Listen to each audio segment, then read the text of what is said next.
So guys, welcome to the rendering lessons for the particles and for the lines. So we've got mainly lines, but we can combine this with particles. So at first let's get something like this, but let's set up the rendering. So let's get a shopnet and a robnet.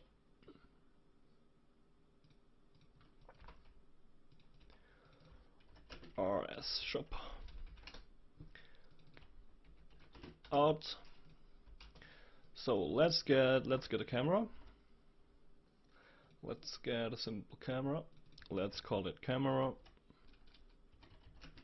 Let's call it close up.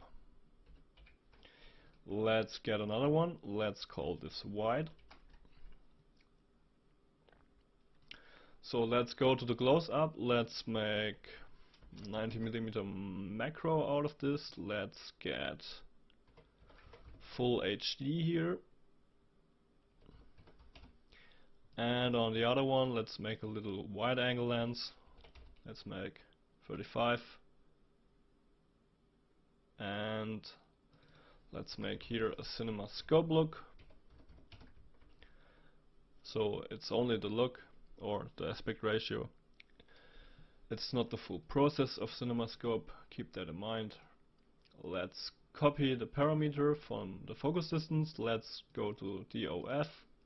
Let's disable use Houdini camera focus or f-stop, and let's get here paste relative reference, and the same thing for the close-up camera.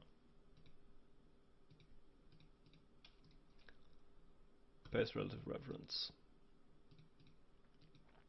Okay, good. So here are the cameras, rendering setup, geometry. Let's get some simple light. Let's get an arts dome light here.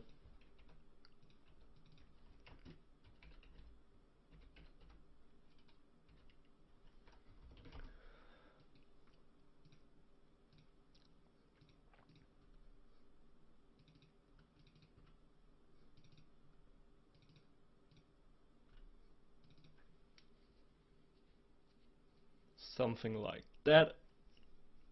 And let's get started. So at first we need to get a few nice positions here. So for example, let's disable the dome light for now, or the preview. For now, let's get something really minimalistic. Let's get, for example, a central perspective. So let's get this through the center here. So let's get it really to the center. Let's zoom it out.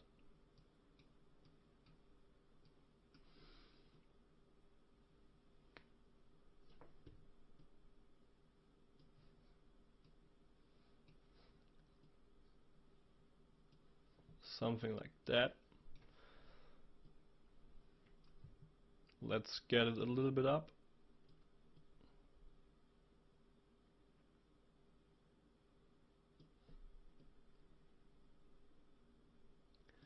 And maybe you already guessed it, this is something like the third rule. So here is the image crossing point and here, and it goes through both a little bit. So when we want to render this, we need to go to Redshift OBJ, so to the Geo settings, go to strands and render object as strands. Let's use cylinder. Max tessellation subdivision, let's use 0 here, and let's get the default scale down to 0.01, and let's have a quick look here.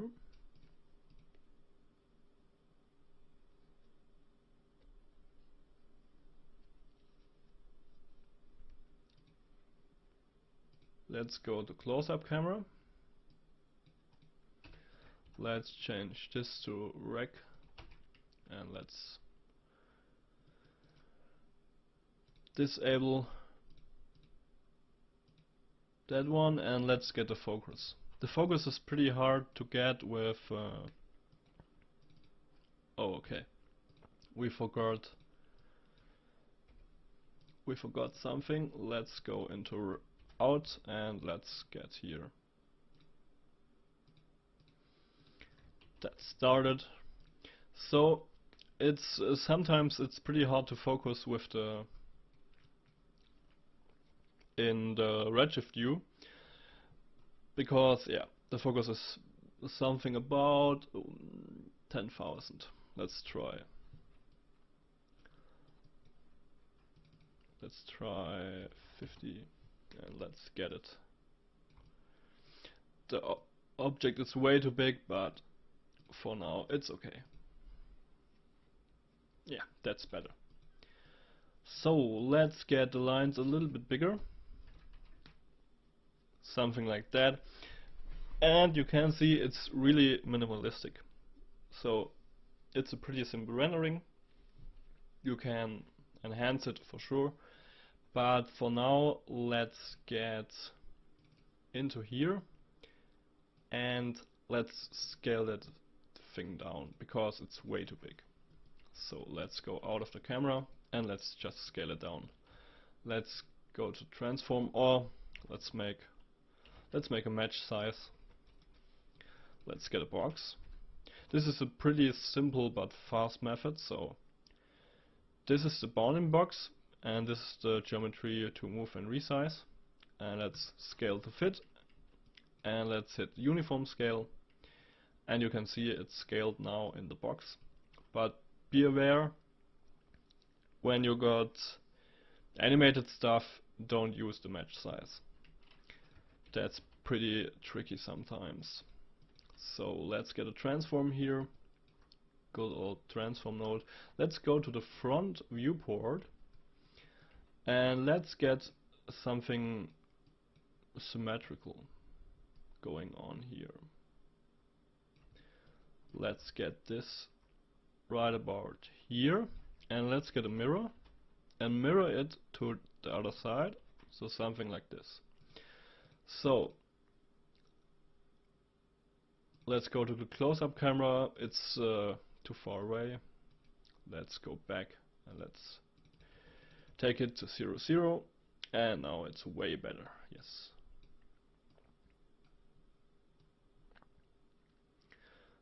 So now we can get a pretty simple. Now the wires are way too big. Yes. And we can't get a focus. So let's get to focus. Let's get it maybe to 5. Right about here. And let's make the global scale multiplier smaller. Yeah. Something like that. The cool thing is now we've got a pretty high depth of field. It's, I think, the circle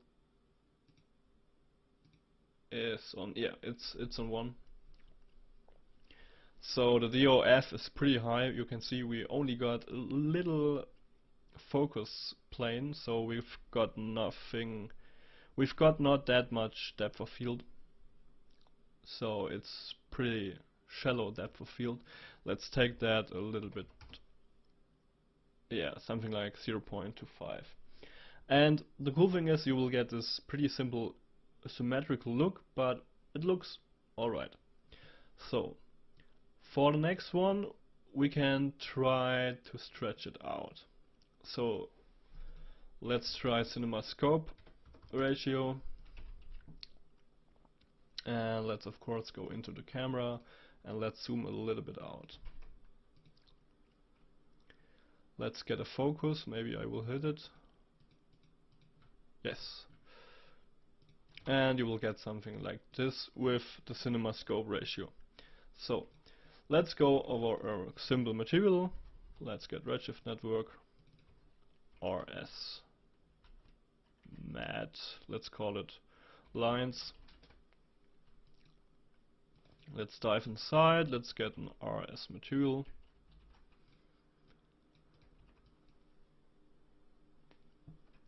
And let's get a color. So we've got here a mirror. Let's get a resample on these lines and let's get a curve view. So resample. Let's resample that. Let's have a look. Let's make it a little bit better here. Yeah, something like 0.01. That should be fine. Yes. Let's get a curve view. Let's have a look on the curve view. Okay.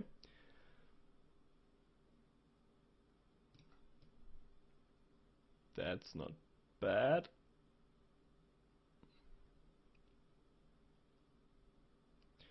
Let's try something else. Let's get a fuse here. Let's get a fuse and fuse them a little bit together.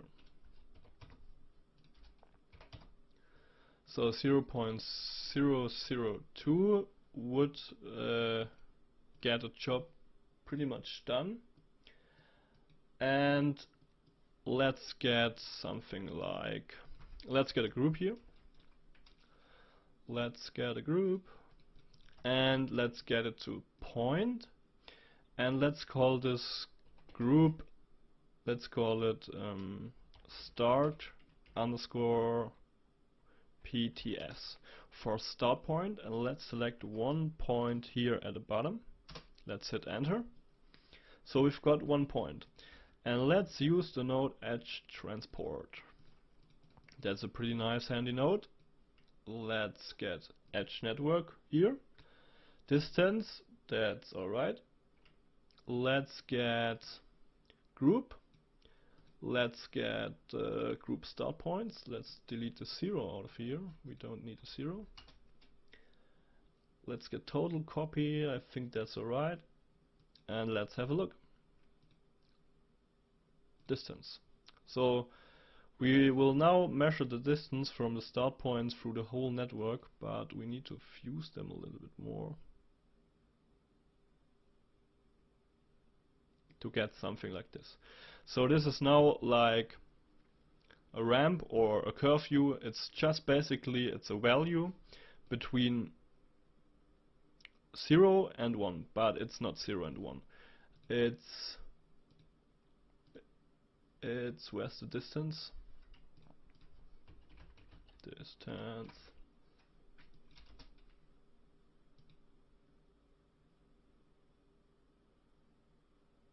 Oh, we are on the wrong node. Let's get a distance. Hide all. Let's get the distance. It's something between 0 and 1.1. Okay, that's good, but I want to have a distance between 0 and 1. So we can work good with that. The problem is we've got a distance from 0 to 1.1. And I want to fix that. And I want to fix it with Vex. So let's get started. Let's get an attribute wrangle here. And this is a pretty simple, handy tool. I just show you it. I did a little asset out of that. You can do it too. But the whole thing it does, it's get an attribute, it's promoted the min and the max distance, and then it will get fitted between the values you want. So you don't need to find out the max value, type it in, the minimal value, type it in. It's simply an automated process. So let's get this running here too. Let me just check the time. Okay, so we've got here our attribute. Let's call this fit min and between max the values, and for now we've got the edge transport, and we will get the attribute distance. That's good, but we need to promote it. So attribute promote, attribute promote here. So it's pretty stormy outside. So let's get the original name is the distance. So we want the distance here. We want it's on the points, and the new class will be on the detail. So we will promote it up to the detail. Let's get the minimum value, and let's change the new name, and let's don't delete the original, and let's call it just min. Let's copy that again. Let's get this here to min, and this will be the max promotion. Let's call this max. So now we will got here on the geometry spreadsheet, when we go to the detail, we will got here the distance. It's, where is it here? The min, and we've got here the max. Why is it 0?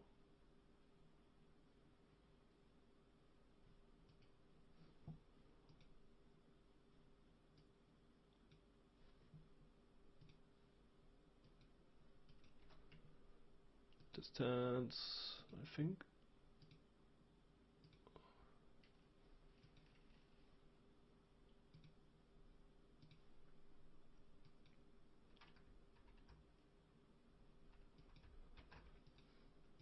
Did I spelled it wrong? I don't think so.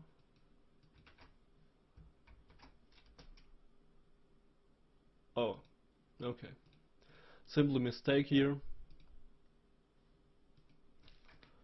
Let's have a look. Okay. Oh, okay. The attribute was deleted.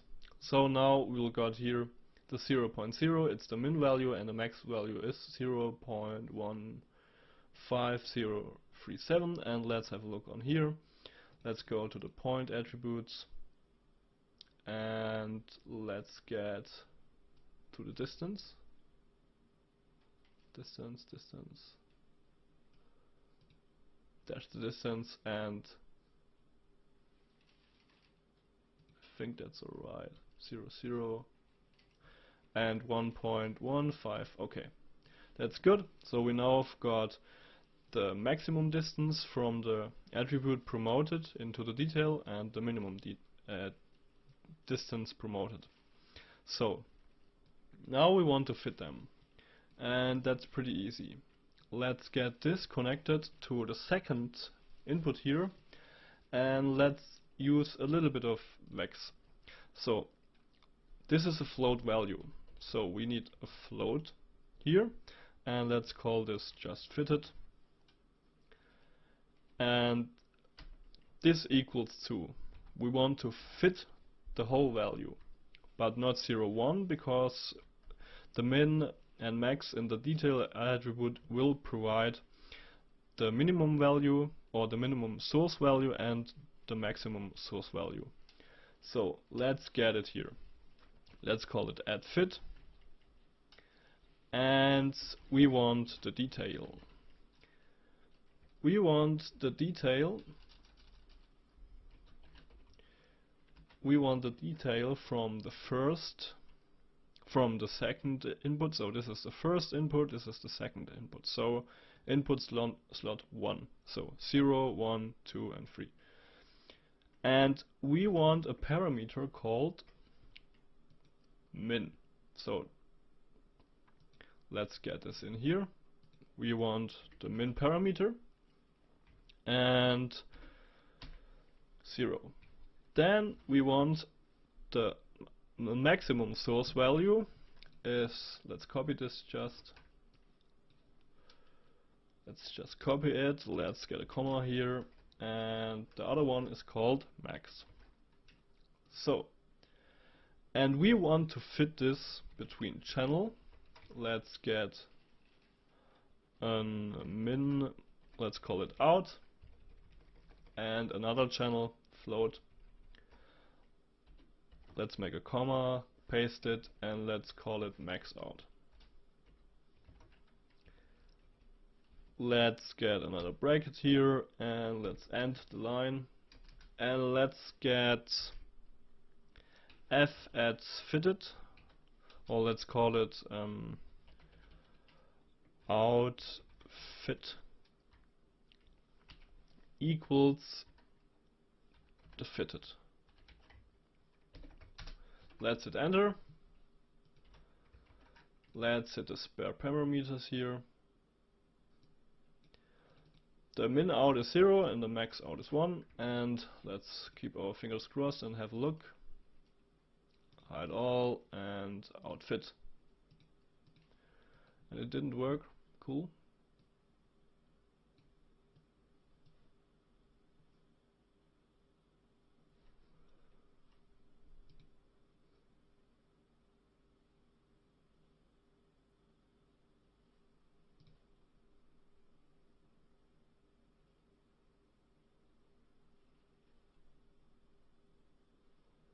Detail 1 min, that should be right.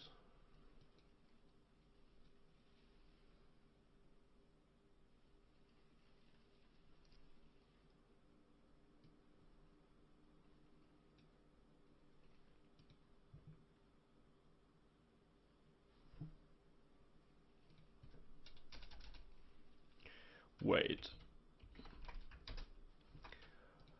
Yeah, we've got the wrong here.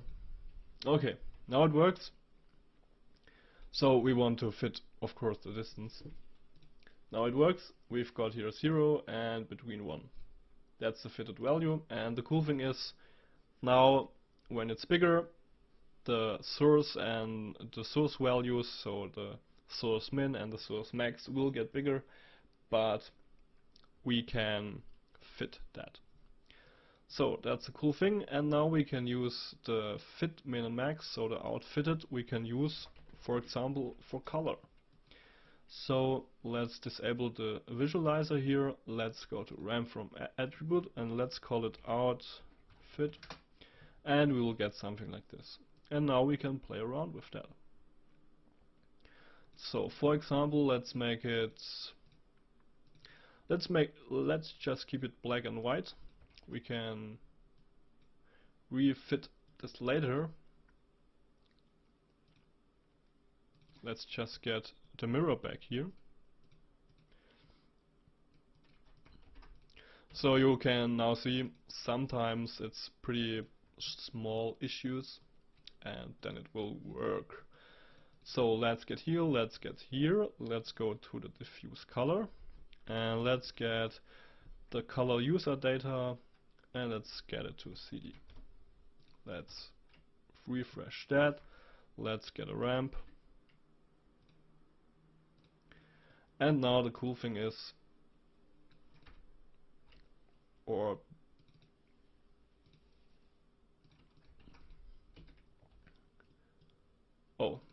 we need to apply the material. Let's get this started. Redshift applied. So, and now the cool thing is we can remap this whole stuff. So for example, we can get here an infrared, something like that. Why not? We can get a two-tone, something like that. We can get a black body, and so on. Grayscale. So it's up to you what values you will use.